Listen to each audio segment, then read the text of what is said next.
Her millionaire offered a fortune for one night, but when she confessed, "I've never done this, I'm pure," everything stopped right there. What do you think happened next? Tell me, where are you watching from? Subscribe to the channel and leave a like to discover how this confession completely changed both their lives. The envelope of money fell to the floor of the luxurious apartment when he heard the words he never thought he would hear in this situation. The young woman with almond-shaped eyes, dressed in a simple black dress that contrasted with the golden gleam of the Manhattan penthouse, had just confessed something that would completely transform this cold January night. "I've never done this before, I'm pure."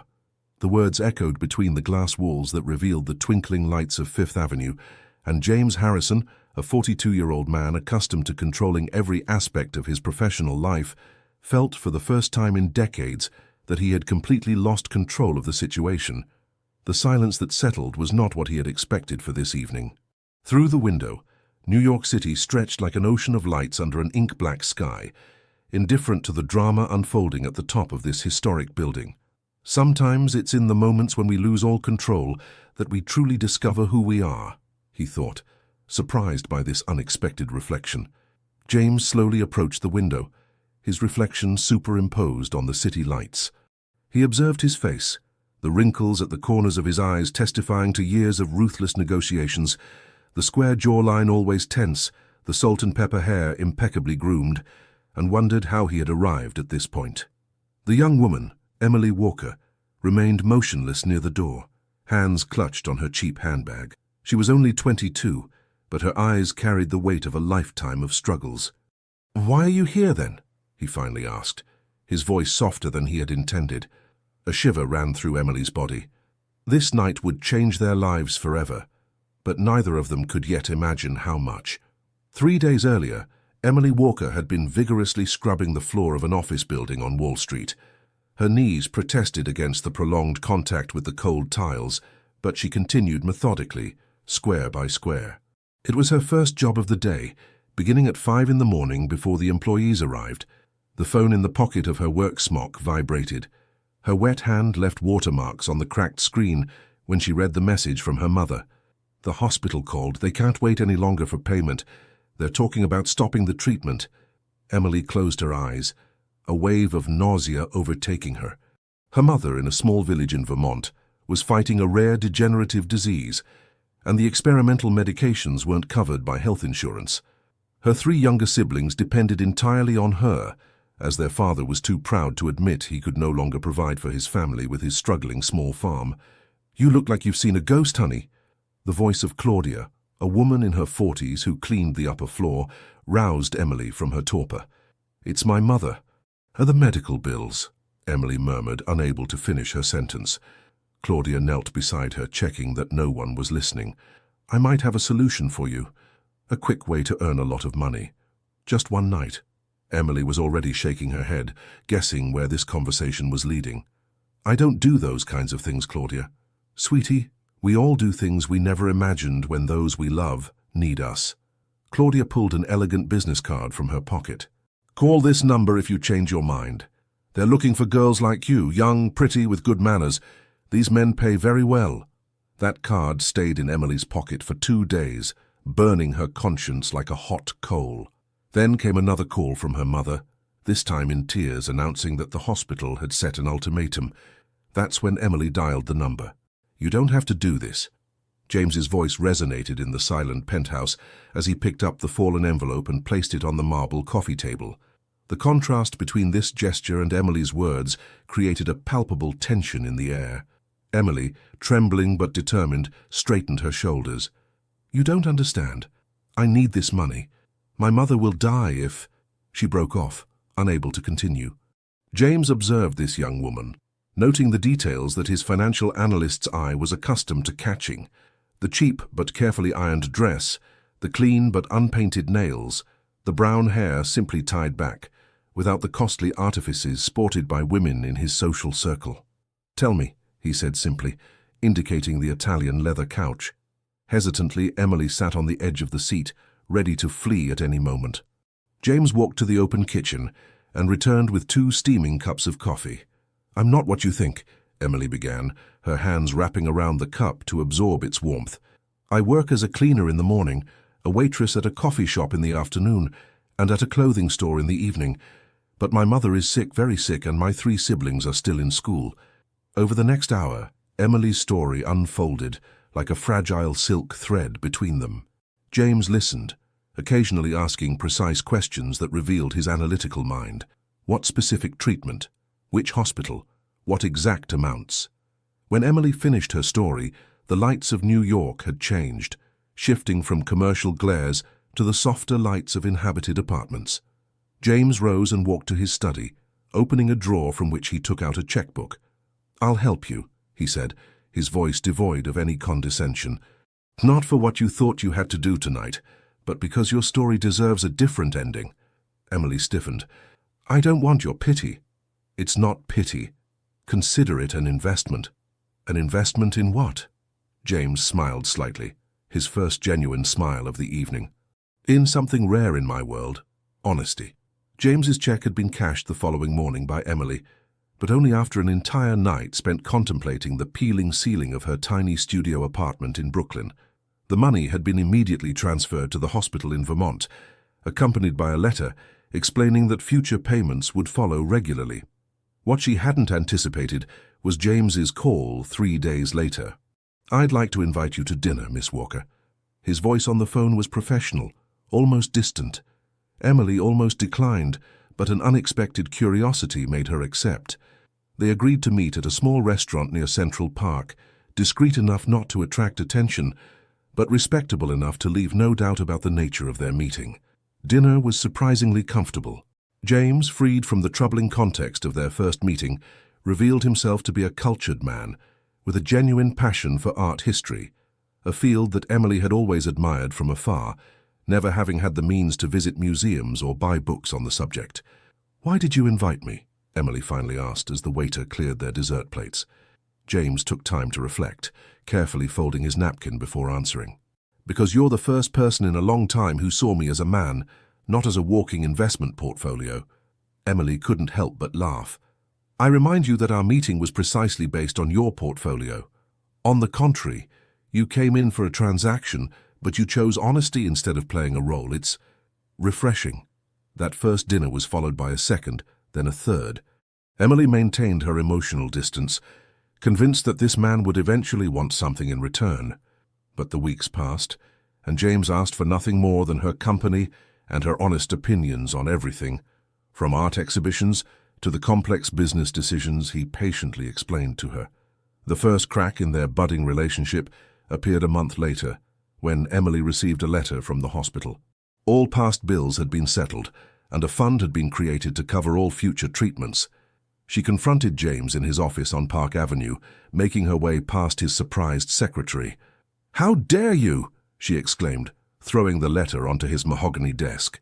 James, in the middle of a video conference with investors in Tokyo, politely excused himself and disconnected the call. "I have the means to help, Emily. Why not accept it?" "Because I don't want to be your charity case." "I don't want to owe you more than I already do." James stood, coming around his desk to face her directly. "Is it so difficult to accept that someone might simply want to help you without expecting anything in return?"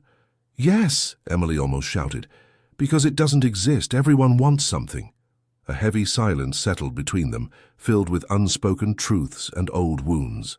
Finally, James spoke, his voice barely audible. "Maybe what I want is simply to prove you wrong." The pouring March rain transformed the streets of New York into shimmering rivers, reflecting the streetlights like fallen stars. James waited for Emily under the portico of the Metropolitan Museum of Art, 2 tickets for the temporary exhibition on Impressionism in his hand. She was late, a rarity that worried him. When she finally appeared, running through the rain with a cheap umbrella that had turned inside out under the force of the wind, her face bore traces of recent tears that the rain couldn't completely hide. "What's wrong?" he immediately asked, abandoning any pretense of formality. Emily shook her head, trying to smile. "Nothing important. Let's go see those Monets you've talked so much about." But James now knew Emily well enough to recognize when she was lying. He gently took her arm and led her to a nearby cafe, ignoring her protests. Once seated in front of 2 hot chocolates, Emily finally yielded. "I was fired from the coffee shop today." Apparently, the owner's son saw me leaving a restaurant with you last week. He told his father that I was a... She couldn't finish her sentence. James felt a cold anger rise within him, but he carefully controlled it. I'm sorry that my presence in your life is causing you problems. Emily abruptly raised her head. Don't apologize. It's their narrow-mindedness that's the problem, not you. It was the first time she had defended him like this, and this realization created a moment of silent connection between them. There's something I've never told you, Emily, James began, staring at his chocolate as if it contained answers. The reason I was alone that night, why I'm always alone.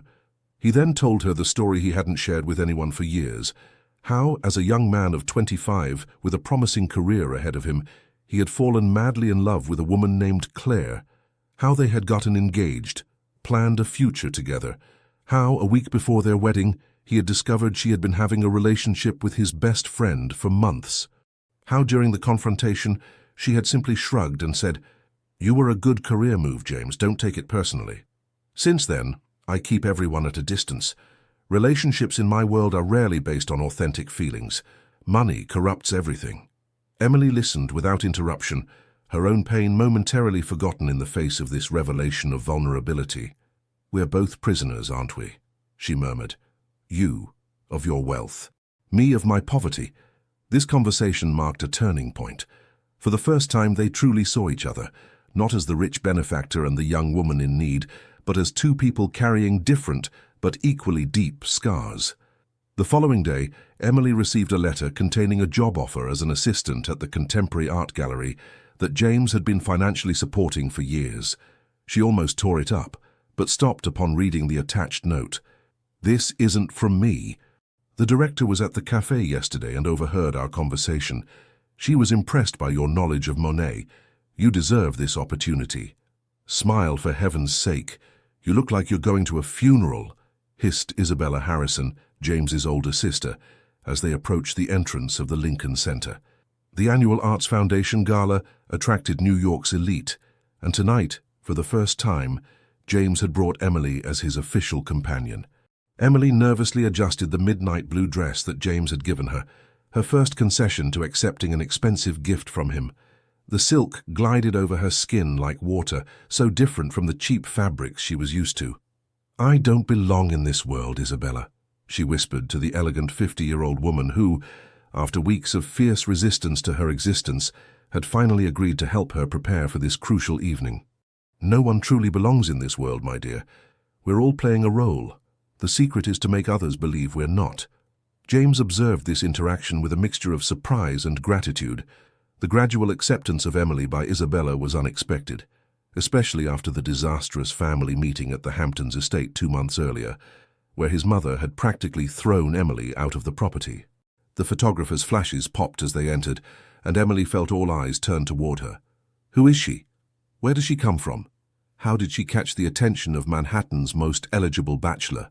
The first hour was a torture of introductions and superficial conversations. Emily clung to James's arm like a lifeline, desperately trying to remember the names and titles of all those faces with fixed smiles. Then came the moment she dreaded. James was called away for an urgent discussion with a senator, leaving her alone near the bar. Almost immediately, 2 middle-aged women approached, their jewelry glittering as coldly as their eyes. "So, you're James's new distraction," one of them began, her smile not reaching her eyes. "Enjoy it while it lasts, dear. He gets bored quickly." Emily felt her heart race. For weeks, she had mentally prepared responses to such attacks, but now, faced with this barely veiled hostility, words failed her.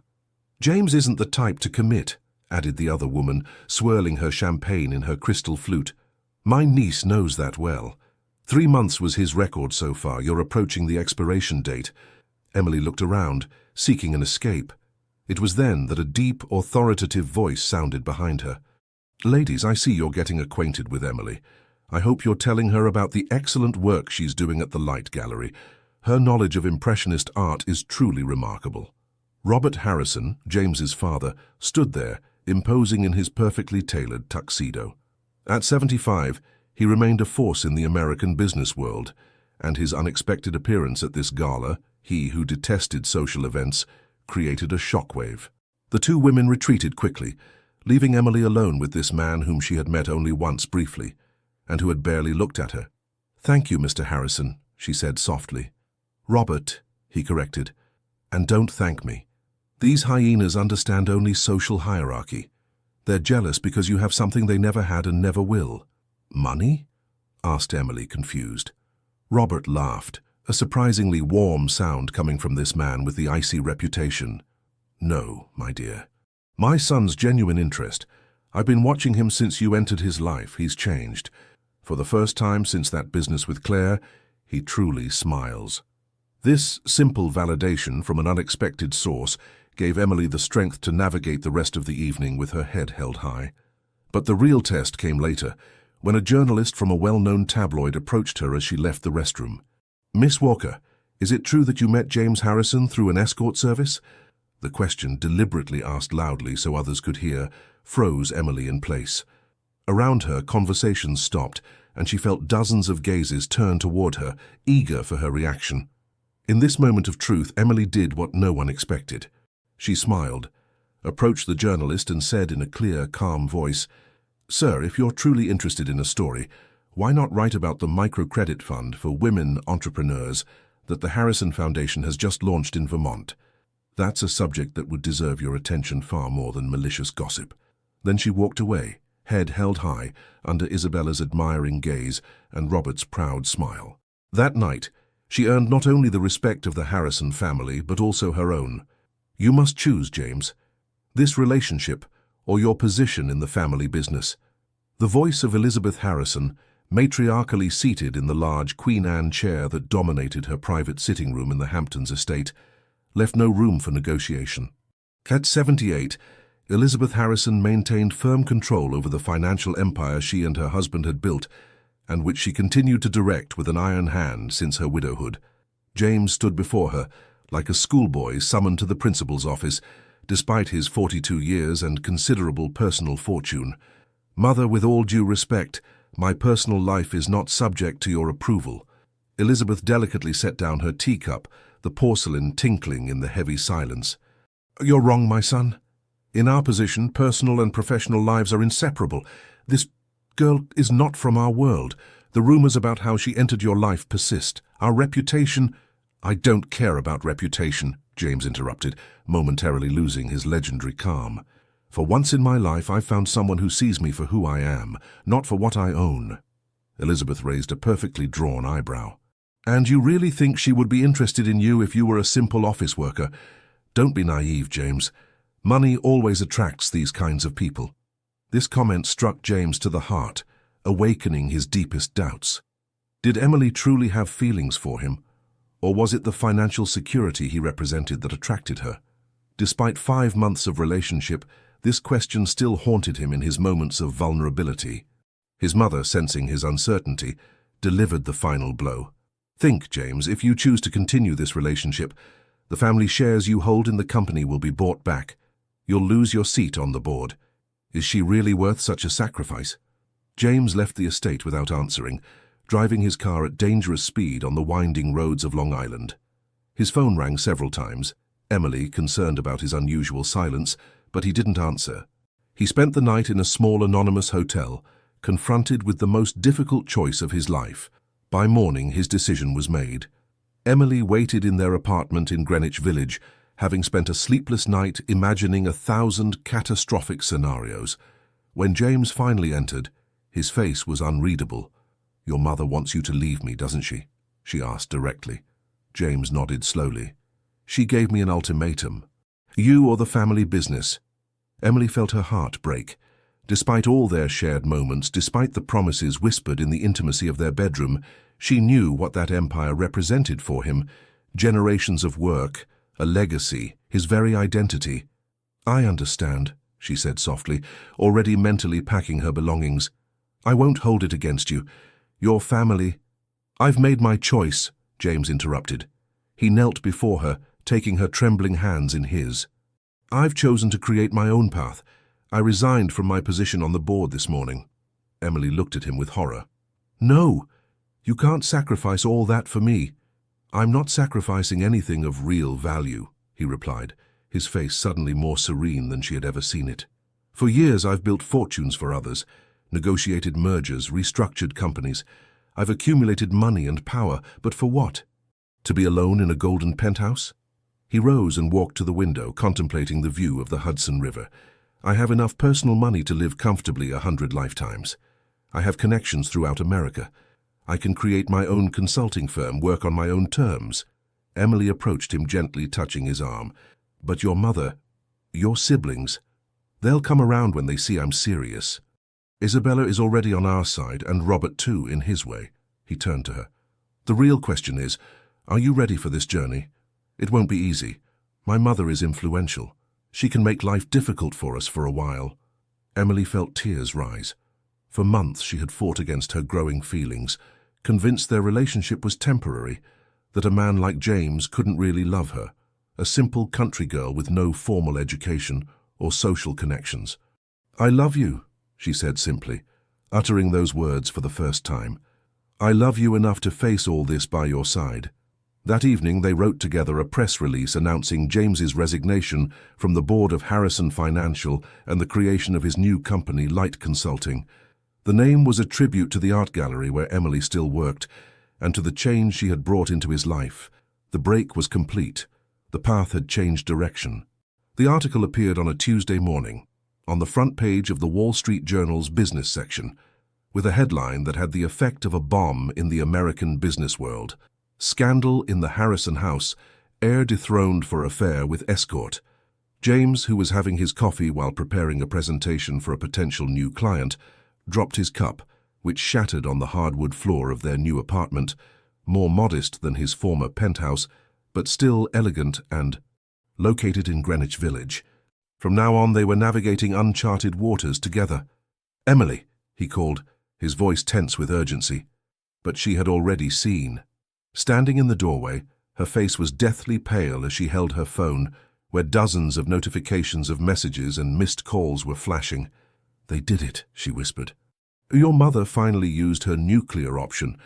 The article, signed by a journalist known for his close ties to the Harrison family, recounted in distorted detail their first meeting, claiming that Emily was a professional companion hired by James, who would later fall under her manipulative charm.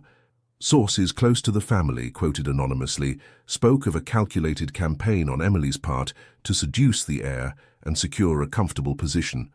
The article even insinuated that the creation of Light Consulting was a way to divert funds from the family business.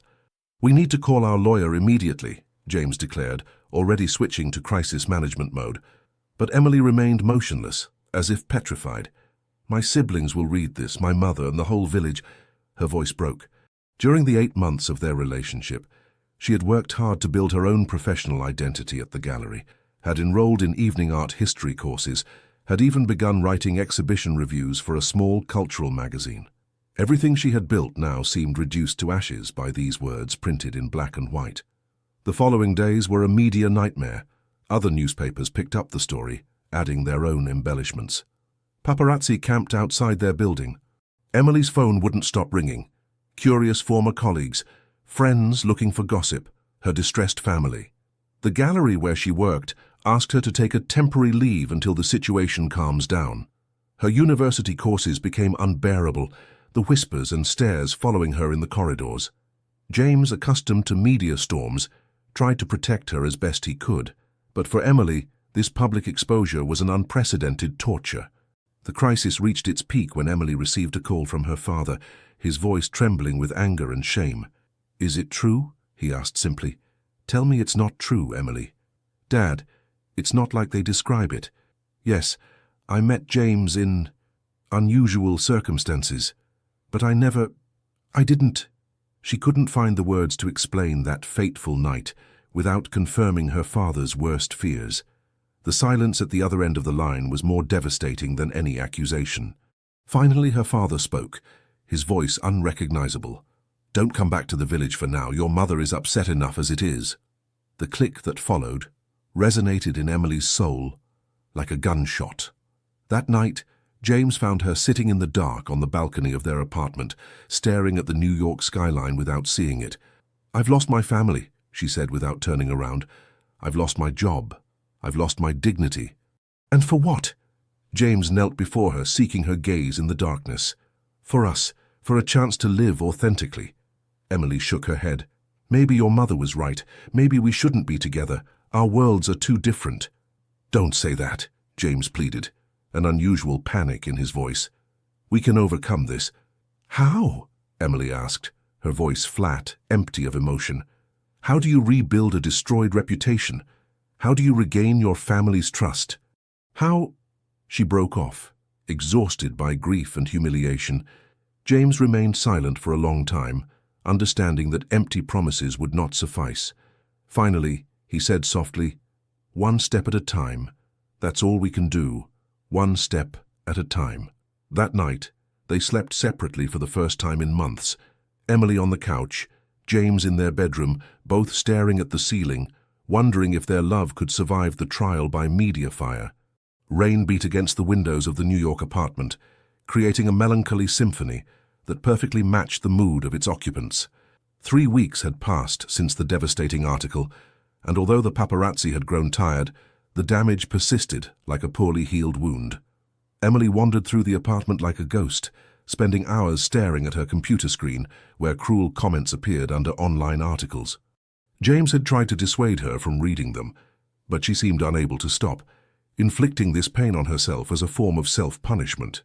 "I have an important meeting today," James announced that morning, adjusting his tie in front of the hallway mirror. "A major potential client for Light Consulting. It could be the contract that really puts us back on track." Emily nodded distractedly, her gaze lost in the void. In recent days, communication between them had been reduced to these practical exchanges, the complicity and intimacy of before seeming to have evaporated under the media pressure. "Emily," James insisted, approaching her, "are you listening to me?" "Yes, of course. Good luck with your meeting." Her tone was flat, detached. James sighed, a mixture of frustration and concern creasing his forehead. "This can't continue," he said softly. "You need to get out of this apartment, take back control of your life." Emily finally looked at him directly, and James was struck by the pain that inhabited her eyes. "What life, James? I can't go back to the gallery, the looks, the whispers, and my courses. The same thing. Every time I enter a room, conversations stop. I've become a spectacle." James knelt before her, taking her hands in his. "Then we'll start over somewhere else. Boston, Chicago, even San Francisco if you want. We can rebuild everything." "You mean run away?" Her voice was bitter. "Abandon everything we've fought for." "Not run away. Reinvent ourselves." Emily withdrew her hands. "That's easy for you. You already have an established identity, recognized skills. I'm just the girl who seduced James Harrison. That's all I'll ever be to the world." This conversation, they'd had it in different forms for days, going in circles without finding a way out. James finally left for his meeting, leaving Emily alone with her tormented thoughts. That day she did something she hadn't dared to do since the article. She called her mother. "Emily," Mrs. Walker answered after several rings, her voice a mixture of relief and apprehension. "How are you, my daughter?" This simple question, asked with a mother's unconditional love, broke something in Emily. The tears she had held back for weeks suddenly burst forth, and she sobbed into the phone, unable to speak. "Oh, my little one," her mother murmured. I know. Have you read the articles?" Emily finally managed to ask between sobs. "Yes, and your father too. And now you hate me." Her mother's gentle laugh surprised her. "Hate you? Emily, we're worried, confused, and your father is certainly upset by the way you were publicly exposed. But hate you? Never." These simple words were like a lifeline thrown to a castaway. For the first time since the media storm, Emily felt she wasn't completely alone. "James, is he good to you?" her mother asked, with the direct frankness that characterized her. Emily pondered this seemingly simple question. "He loves me," she finally answered.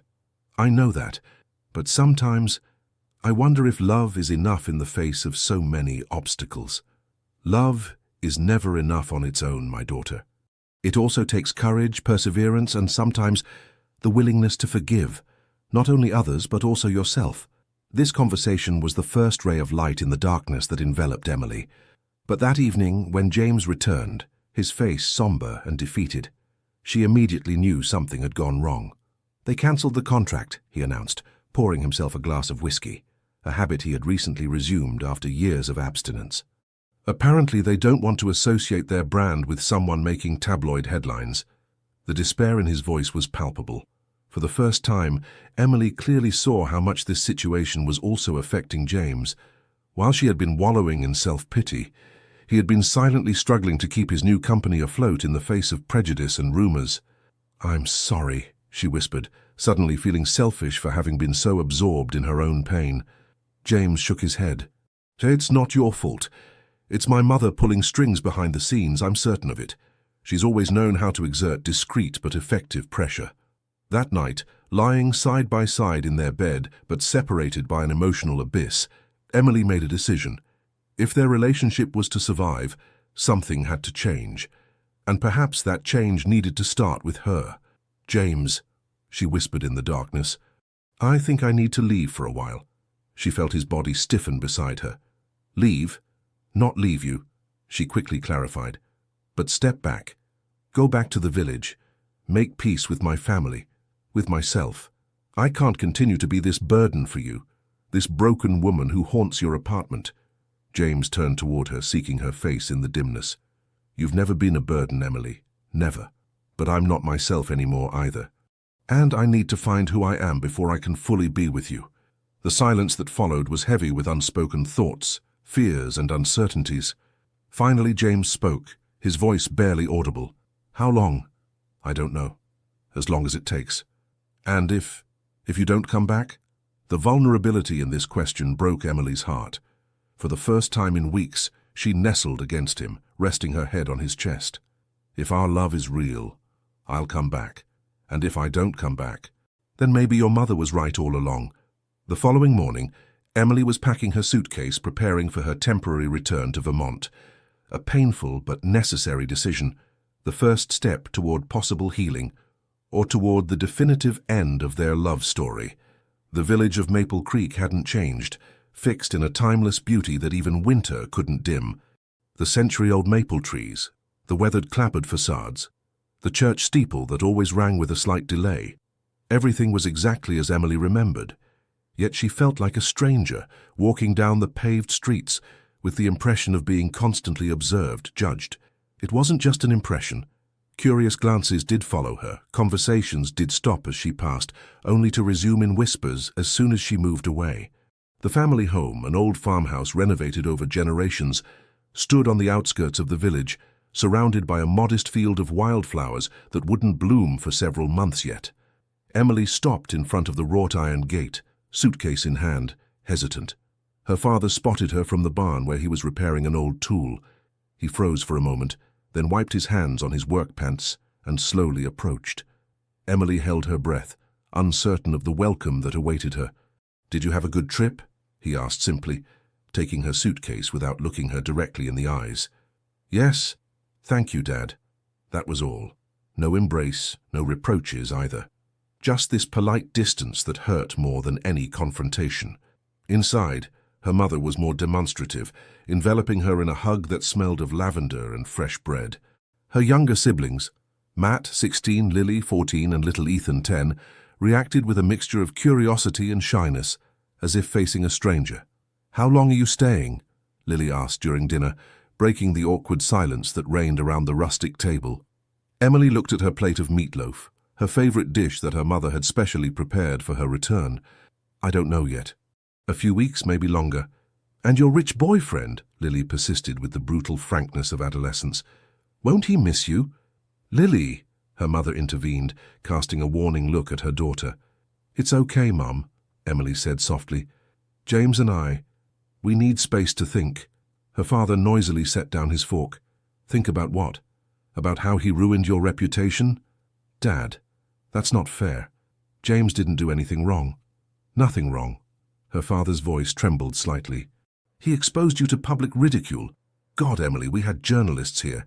They dug through our lives, asked questions about your childhood, insinuated things." He broke off, unable to continue, the pain and humiliation evident in his eyes. Emily then fully understood the extent of the collateral damage from her relationship with James. It wasn't just her life that had been turned upside down, but also that of everyone she loved. The following days were an exercise in humility and patience. Emily resumed her place in the family routine, helping with household chores, accompanying her father in the fields, assisting her mother in meal preparation. Slowly, the layers of tension began to dissipate, replaced by the familiar comfort of family bonds.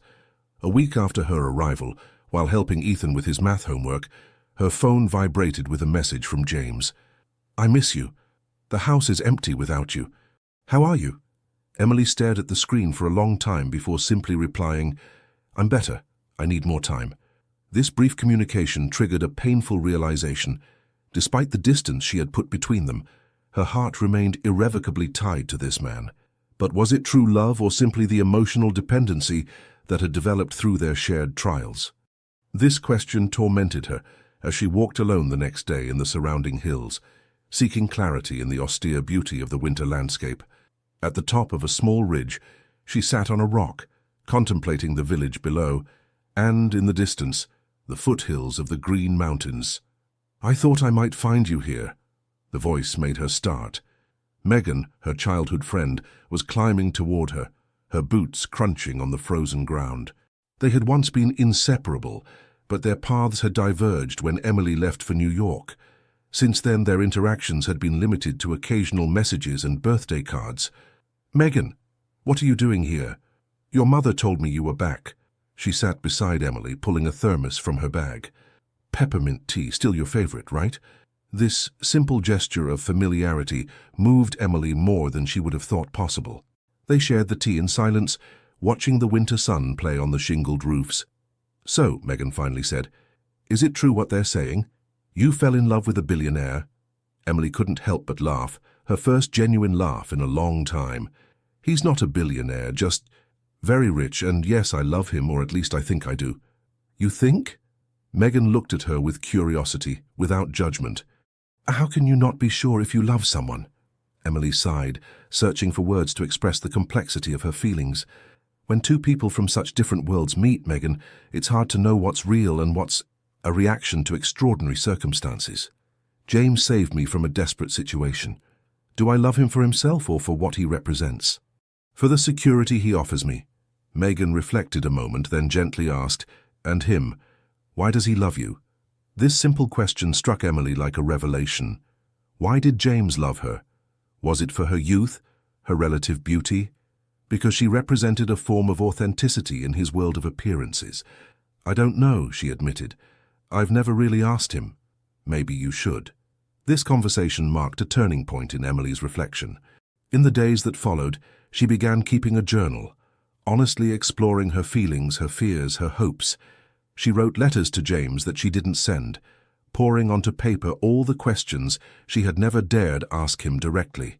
One morning, 3 weeks after her arrival, she was having coffee in the kitchen when her father entered, already dressed for work in the fields despite the early hour. "You're up early," he noted, pouring himself a cup. "Couldn't sleep." He sat across from her, his rough hands wrapping around his cup as if to absorb its warmth. "Emily, I need to tell you something. When you left for New York, I was terrified, not just for the usual reasons a father has when his daughter leaves the nest. I was afraid the city would change you, corrupt you." He paused, visibly searching for words. "When those articles came out, I thought my worst fears had been realized. I was angry. With you, with that man, with myself for letting you go, but these past weeks, watching you—" His voice broke slightly. "You're still my Emily. Stronger perhaps, certainly wiser, but still that girl with a pure heart and an iron will. And if that man, James, saw and loved these qualities in you, then perhaps I was wrong about him." This reconciliation with her father was like the missing piece of a complex puzzle. Emily finally understood that she could never completely erase her past or the circumstances of her meeting with James, but that these events didn't define her, no more than they defined their love. That evening, she called James for the first time since her departure. "I need to know," she said without preamble when he answered. "Why do you love me, James? Not how, not since when. Why?" The silence at the other end of the line was so long that for a moment she thought the connection had been cut. Then his voice resonated, more vulnerable than she had ever heard it. I love you because you saw me when I was invisible. In a world where everyone looked at my fortune, you looked at my flaws. You challenged me when others blindly approved. You made me better, more human. A tear slid down Emily's cheek. Is that enough, in the face of everything we've been through? In the face of everything that still awaits us? She asked softly. I don't know, he answered honestly. But I know I want to try, not because you're perfect, not because our story is, but because life without you is incomplete. This conversation, as brief as it was, crystallized something in Emily. The broken mirror of her doubts was beginning to reassemble, not into a smooth and flawless surface, but into a richer and more complex mosaic. Imperfect, but all the more precious for it. Dawn was rising over the green mountains, tinting the sky pink and gold. Emily, seated on her window ledge, observed this daily spectacle with new eyes. 6 weeks had passed since her arrival in the village, 6 weeks of healing and rediscovery. Her phone gently vibrated beside her. A message from James. Good morning, my love. I'm taking the plane today. May I see you? Emily smiled. Their phone conversations had become regular, evolving from simple exchanges of news to deep discussions that often continued late into the night. James had told her about his progress with light consulting, slow but steady, despite the continued resistance from some circles influenced by his mother. Emily had confided her reflections, her residual doubts, but also the inner peace she was beginning to find. Yes, meet me at the covered bridge at noon. She prepared with care but simplicity, jeans, a cashmere sweater, a gift from James that she now allowed herself to wear without guilt, and a light jacket. Her hair, which she had let grow, fell freely onto her shoulders. The covered bridge was an emblematic place in the village, an ancient wooden arch that spanned a small stream at the edge of a maple grove. It was a place loaded with memories for Emily. She had played there as a child, received her first kiss at 15, cried over her first heartbreaks. James was already waiting, elegant even in casual attire, leaning against the wooden railing. Emily paused a moment to observe him before he noticed her. He seemed different, more relaxed perhaps, less rigid in his posture. He had grown a light beard that accentuated his jawline and strangely softened his features. When he turned his head and saw her, his face lit up with a pure joy that melted Emily's last reservations. She approached him, and without a word they found themselves in each other's arms. I missed you, he murmured against her hair. I missed you too. They walked hand in hand along the stream, catching up in person on what their phone conversations couldn't fully communicate.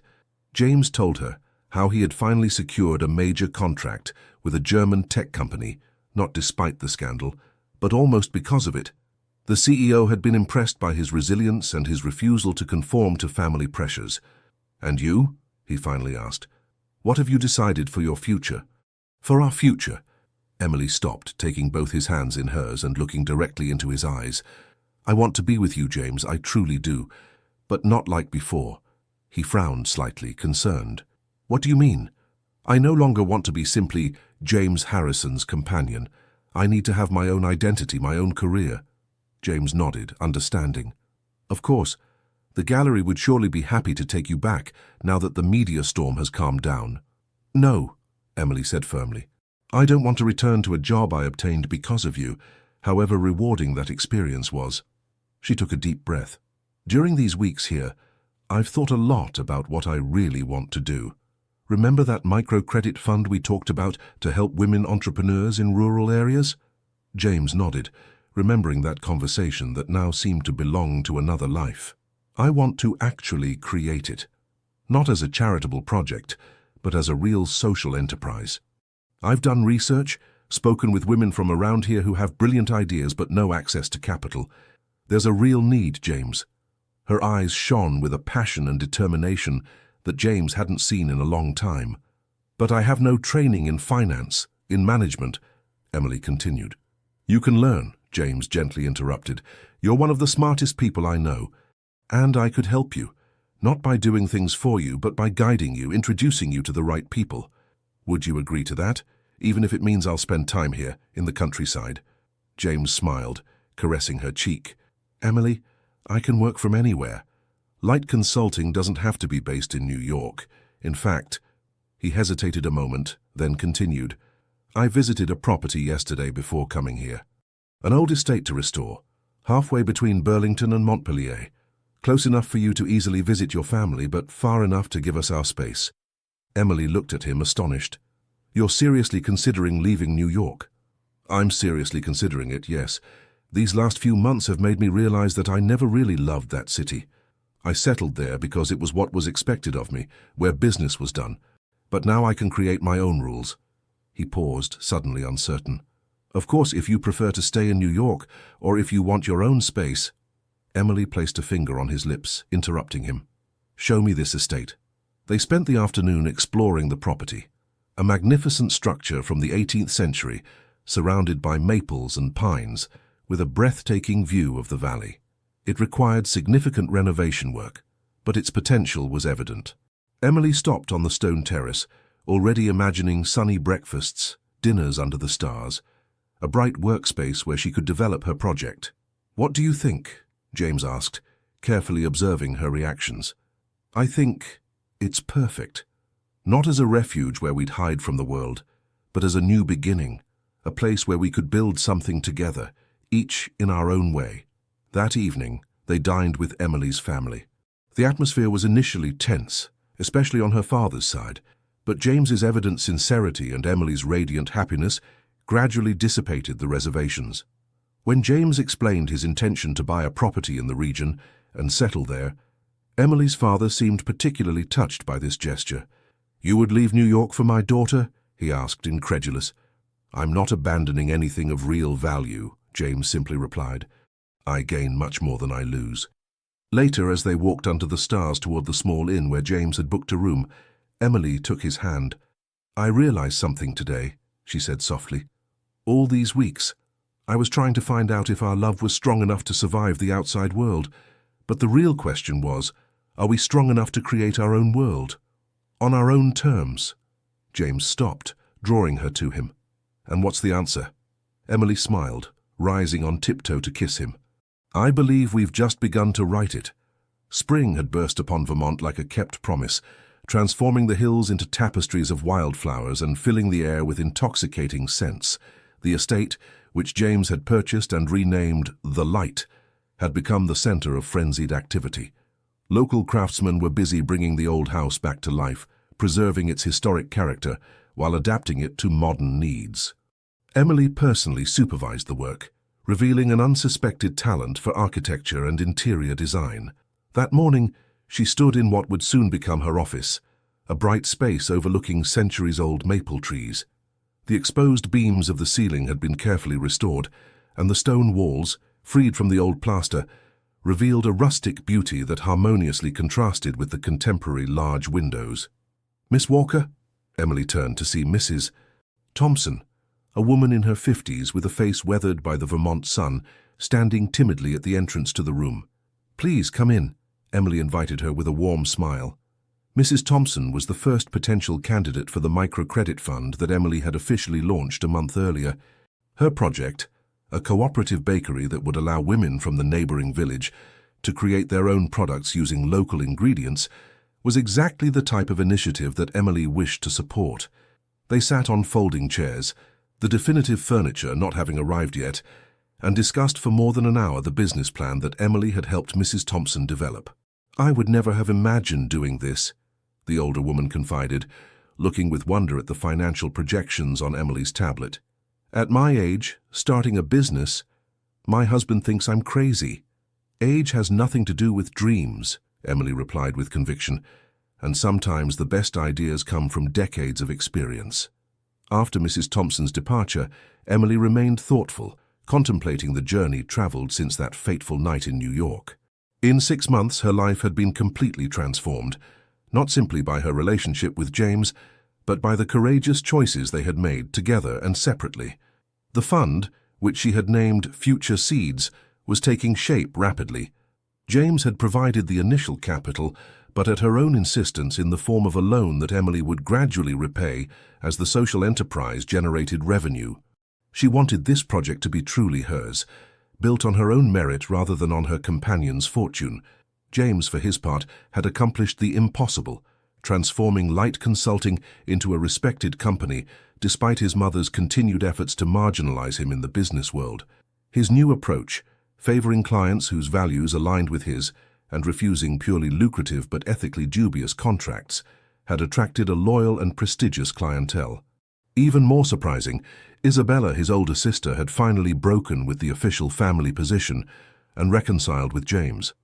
She occasionally came to the light, bringing her expertise in interior decoration and slowly developing a friendly relationship with Emily. "What are you thinking about with that smile?" James's voice drew her from her reflections. He stood at the entrance, holding 2 steaming cups of coffee. "About us. About everything we've accomplished in such a short time." He handed her a cup and sat beside her, contemplating the magnificent view from the window. "Did Mrs. Thompson leave confident?" "Very. I'll approve her initial loan next week." James smiled, proud. "You know, when you first told me about this project, I was convinced of its potential, but I didn't expect it to take shape so quickly." "Neither did I," Emily admitted. "But there's such a need. These women have brilliant ideas, James, incredible skills. All they're missing is someone who believes in them and a small financial boost." She paused, taking a sip of coffee. "Exactly what you gave me." James took her free hand, squeezing it gently. "With one crucial difference, you didn't need me to succeed. You already had everything inside you." This recognition of her inner strength, of her potential independent of their relationship, was perhaps the most beautiful gift James had ever given her. James's phone vibrated in his pocket. He consulted it with an unreadable expression. "Who is it?" Emily asked, noticing his change in attitude. "My mother." Emily instinctively stiffened. Elizabeth Harrison remained the only persistent shadow on their happiness. Despite the gradual reconciliation with the rest of the family, the matriarch maintained her inflexible opposition to their relationship. "What does she want?" "To see me. Alone." James hesitated. "She's in Boston for the week." Emily took a deep breath. "You should go." "I'm not sure." "James." She set down her cup and took his face in her hands. "She's your mother. Despite everything she's done, she remains your mother. And perhaps it's time." James looked at her with tenderness mixed with admiration. "How can you be so magnanimous toward her after everything she's done?" Emily smiled sadly. "Because I know what it's like to be separated from your family, and I wouldn't want you to live with that regret, even if it's her choice and not yours." 2 days later, James went alone to Boston to meet his mother in the suite she occupied at the prestigious Four Seasons Hotel.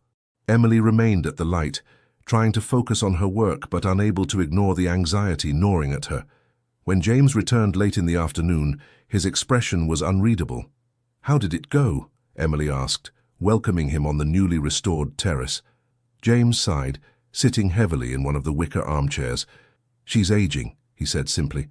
"I hadn't really noticed before. She seems more fragile." Emily sat across from him, patiently waiting for him to continue.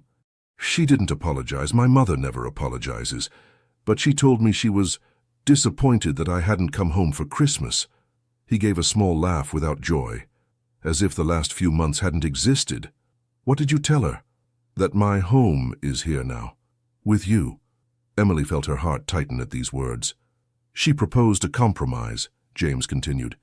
"If we agree to attend the annual Family Foundation Gala next month, she'll make an effort to get to know you."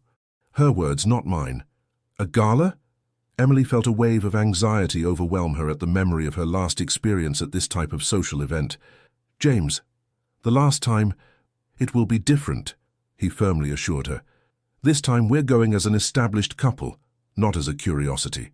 And if my mother keeps her word and publicly supports us, it will completely change the dynamic." Emily reflected a moment, weighing the pros and cons of this proposal. "All right," she finally said, "but on one condition." "Which one?" "That we invite your mother here to the light before the gala.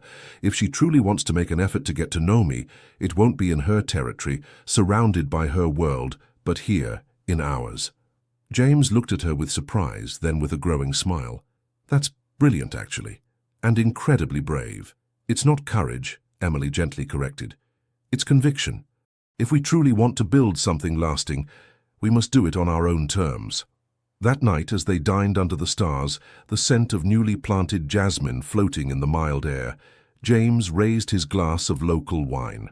"To our foundations," he said simply. "Not those of the estate, but those of our life together." Emily raised her glass, the crystal softly tinkling in the peaceful silence of their Vermont sanctuary. "To our foundations. And to everything we'll build upon them." The estate, the light, had never seemed so immaculate. Every surface gleamed, every flower was perfectly arranged, every detail meticulously checked. Emily, dressed in a simple but elegant sky-blue linen dress, paced in the main living room, nervously readjusting a cushion that was already perfectly positioned. "She'll be here in 10 minutes, James announced, hanging up his phone. "The driver has just left the airport." Emily felt her stomach knot. Elizabeth Harrison's visit represented much more than a simple family meeting. It was a moment of truth, a confrontation between two women separated by everything except their love for the same man. "What if she still hates me?" Emily whispered, finally expressing the fear that had been gnawing at her for days. James approached her, taking her trembling hands in his. "Then it will be her problem, not ours. We've built our life, Emily. We don't need her approval." "I know, but I still want it for you." The crunching of tires on the gravel driveway announced the limousine's arrival. Emily took a deep breath, straightened up, and followed James to the front door. Elizabeth Harrison descended from the car with the calculated elegance of a woman accustomed to being observed. At 78, she remained imposing. Dressed in an impeccable ivory Chanel suit, her white hair styled in a perfect chignon. Her gaze swept over the restored estate with an indecipherable expression before settling on Emily. "Mother," James greeted, stepping forward to welcome her. "Welcome to the light." "James." She accepted his formal kiss on the cheek before turning to Emily. "Miss Walker." "Mrs. Harrison." Emily stepped forward, extending her hand with an assurance she was far from feeling. "Thank you for accepting our invitation." Elizabeth briefly took her hand, her eyes scrutinizing Emily, as if seeking to penetrate all her secrets. "Your home is quaint," she finally said, using a tone that made it impossible to determine whether it was a compliment or a criticism. The first hours were a cautious social dance, a ballet of superficial politeness and carefully neutral conversation. Emily guided Elizabeth through the property, explaining the restoration choices and the history of the estate. James deliberately remained in the background, allowing the two women to interact directly. Lunch, served on the shaded terrace overlooking the valley, presented a menu prepared by Emily herself: a revisited Waldorf salad, a risotto with local truffles, and a maple syrup pie whose recipe came from her grandmother. She had chosen to cook personally rather than hiring a chef, a choice that didn't escape Elizabeth. "You cook remarkably well," the matriarch commented after tasting the risotto, "a skill few young women cultivate nowadays." "My mother taught me at a young age," Emily replied. "In our family, cooking was both a necessity and a form of expression." Elizabeth took a sip of local white wine that she seemed to appreciate despite herself. "And now you run a microcredit fund, I hear. A rather radical career change." "Not really," James intervened. "Emily has always had a natural talent for understanding others' needs and finding practical solutions. Her fund has already financed 7 projects, all promising." "Is that so?" Elizabeth turned to Emily with an interest that seemed for the first time authentic. Emily seized this opening to speak passionately about future seeds, its goals, the women it helped, and the results already visible in the surrounding communities. As she spoke, something subtly changed in Elizabeth's attitude. Her expression remained impassive, but her gaze imperceptibly softened. After dessert, James excused himself to take a professional call, intentionally leaving the two women alone. A tense silence settled on the terrace, broken only by the singing of birds and the distant murmur of the fountain in the garden. "Why did you really invite me here?" Elizabeth finally asked, going straight to the point. "We both know you don't need my approval." Emily looked directly at James's mother, deciding that honesty was the only possible approach, "because James needs you in his life, and because I refuse to believe we're destined to be enemies, simply because of the circumstances of our meeting." Elizabeth arched a perfectly drawn eyebrow. "The circumstances of your meeting, as you delicately call them, are not exactly conducive to trust." "No, they're not," Emily admitted. And I understand your mistrust, Mrs. Harrison. In your place, I would probably have reacted the same way. This acknowledgement seemed to surprise Elizabeth. Really? Yes. You're protecting your son and your family's legacy. It's natural, but I'm not a threat to that legacy. I simply want to be part of James's future, as he is part of mine. Elizabeth studied Emily for a long moment, her aristocratic face impassive. Do you know what destroyed James's first marriage? Emily stiffened, surprised by this change of subject. He told me about Claire, yes. Not the marriage, the engagement, Elizabeth corrected. They never reached the altar. Claire Bennett was precisely the type of woman I wanted for my son. Educated, from a good family, elegant, but she didn't love him. She loved what he represented. Elizabeth delicately placed her napkin on the table. I saw the signs before James did. I tried to warn him, but he was so convinced he had found true love. When the truth came out, it broke him in a way I never thought possible. My brilliant son, my favorite heir, reduced to a shadow of himself. Emily listened, amazed by this unexpected confession. Since then, I've sworn that no one would ever hurt him again, especially not a young woman coming from nowhere, met in dubious circumstances who seemed too perfect to be true. I'm not perfect, Emily said softly. Far from it, and neither is our relationship. We've been through terrible moments, doubts, fears, but we've gone through them together. Yes, that's what I observe, Elizabeth murmured, almost reluctantly. James has changed, not just since he met you, but especially since he chose to choose you despite everything. He has grown. She straightened, resuming her perfect posture. I won't publicly approve of you at the gala, Miss Walker. Emily felt her heart sink. I understand. Let me finish. I won't publicly approve of you, because that would be admitting I was wrong. And Elizabeth Harrison never admits she's wrong. A slight ironic smile briefly appeared on her lips. But I will accept you as my son's companion. I will treat you with the respect due to the woman he has chosen. And with time, we'll see. It wasn't a declaration of affection, nor a true reconciliation, but it was a beginning, an opening in the wall that had separated James from his family. When James returned to the terrace, he found the two women calmly discussing the upcoming gala program, a sight he would never have thought possible a few hours earlier. Later that evening, after Elizabeth's departure, James and Emily walked hand in hand among the maple trees that bordered the property, the sky ablaze in a spectacular Vermont sunset. My mother never does things halfway, James said, still amazed by his mother's change in attitude. When she decides to accept something, she does it completely. She hasn't accepted me completely, Emily corrected, but she's opened the door, and for now, that's enough. James stopped, drawing Emily into his arms. You're extraordinary, you know that. Confronting my mother on her own ground is something even my siblings avoid. Emily smiled, nestling against him as the first stars appeared in the twilight sky. It wasn't a confrontation. It was a mutual recognition. Two women who loved the same man, each in her own way. James kissed her forehead, then murmured against her hair, I love you, Emily Walker, more than I can ever express in words. You don't need words, she replied softly. You prove it every day with your actions. They remained like that, embraced under the starry sky, two people who had weathered storms and prejudice to create something precious and authentic, a love defined neither by money nor by the circumstances of their meeting, but by the courageous choices they had made together. The gala was approaching, the ultimate public test of their union. But this evening, in the peace of their Vermont sanctuary, tomorrow seemed infinitely promising. The Harrison mansion on Fifth Avenue shone with 1,000 lights that evening, transformed into a palace of light for the annual Family Foundation Gala. Limousines paraded in front of the entrance, pouring out a continuous flow of haute couture dresses and impeccable tuxedos. Emily, seated in the car next to James, felt her heart accelerate as they approached. Her dress, an emerald silk creation by a young Boston designer whom she had discovered and supported through Future Seeds, fell in fluid folds around her. Nervous? James asked, gently squeezing her gloved hand. A little, Emily admitted with a smile. But not like last time. Today I know who I am. Emily's transformation over these 12 months was remarkable.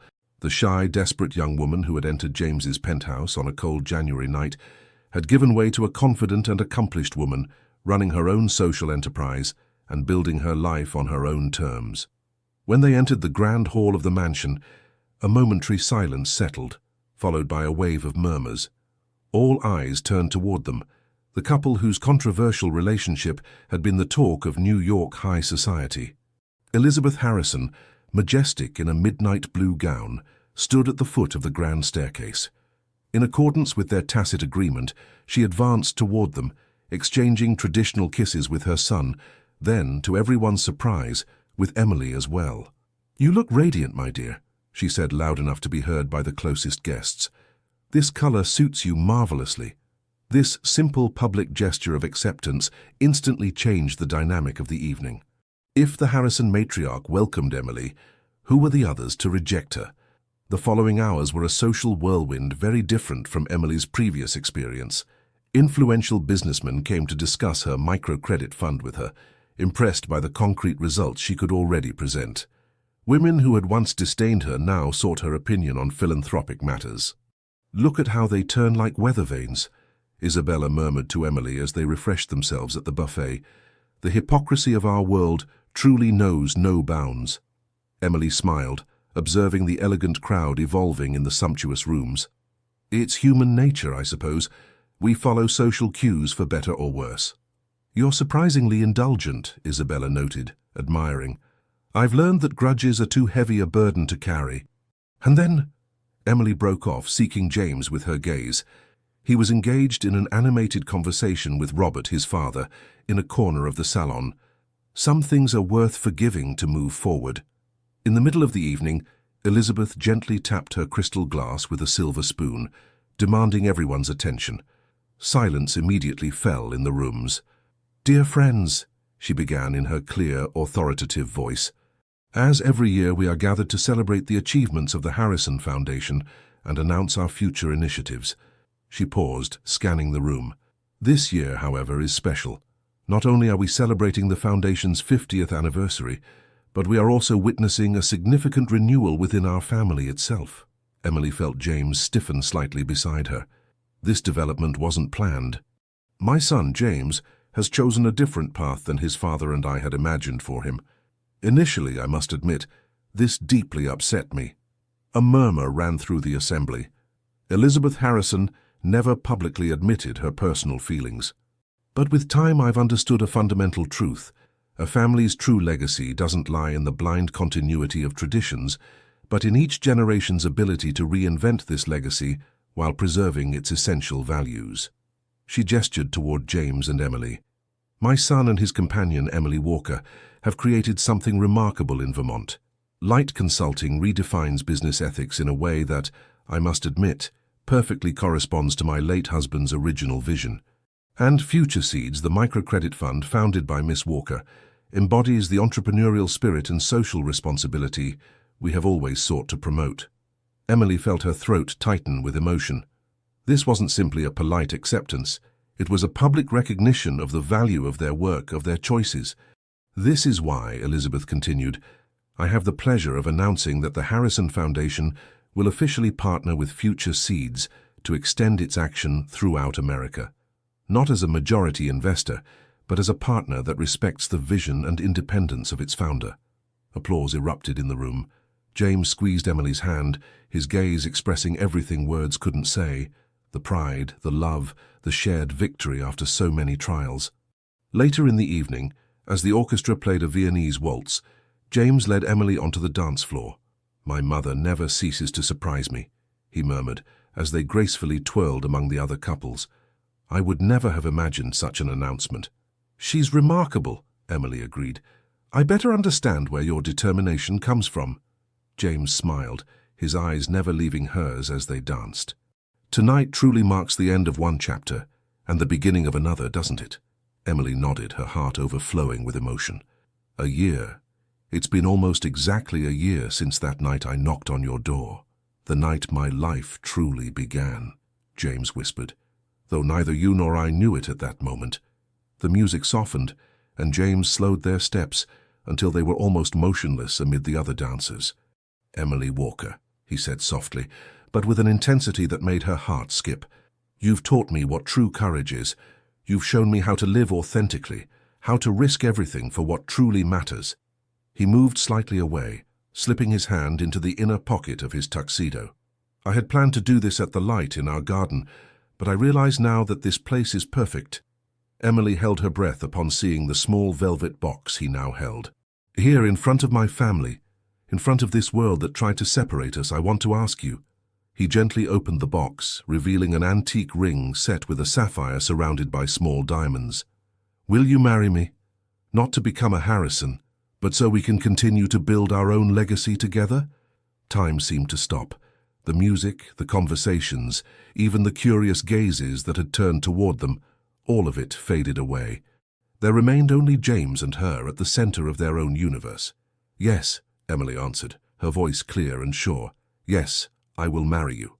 When James slipped the ring onto her finger, a family heirloom, he later explained to her, that had belonged to his paternal grandmother, a woman who had defied the conventions of her time, applause erupted around them. Even Elizabeth, observing the scene from the balcony, allowed herself an authentic smile. Later that night, as they left the gala, James and Emily paused for a moment on the mansion steps. New York stretched before them, a city of lights and promises. Do you ever regret it? Emily suddenly asked. The path you chose, everything you sacrificed? James took her face in his hands, looking at her with infinite tenderness. How could I regret anything that led me to you? The old path was traced by others. This one we create together, step by step. Emily smiled, covering his hands with hers. You know what I realized? That first night, when the envelope fell to the floor of your apartment, when I confessed that I wasn't what you expected. That moment wasn't a failure or a mistake. It was the first authentic act of a story that would transform us both. James nodded, understanding perfectly. Sometimes our lives change not when everything is going well, but precisely when everything seems to be going wrong. It's in moments of vulnerability that we truly discover who we are. He drew her to him, and they remained like that for a moment, embraced under the New York sky. Let's go home, Emily whispered. To the light, she confirmed, the name of their Vermont home resonating as a symbol of everything they had built together, a sanctuary of truth and love in a world too often governed by appearances and prejudices. As they descended the steps hand in hand toward their car, Emily realized a profound truth. True wealth didn't lie in bank accounts or prestigious names, but in the ability to love authentically and be loved the same way in return. In this economy of the heart, she and James were infinitely rich. And as New York receded behind them, the road north opening like a promise of future, Emily understood that the true lights are not those that shine in the gilded salons of mansions, but those, more subtle and infinitely more precious, that illuminate the soul when it finally finds its way home.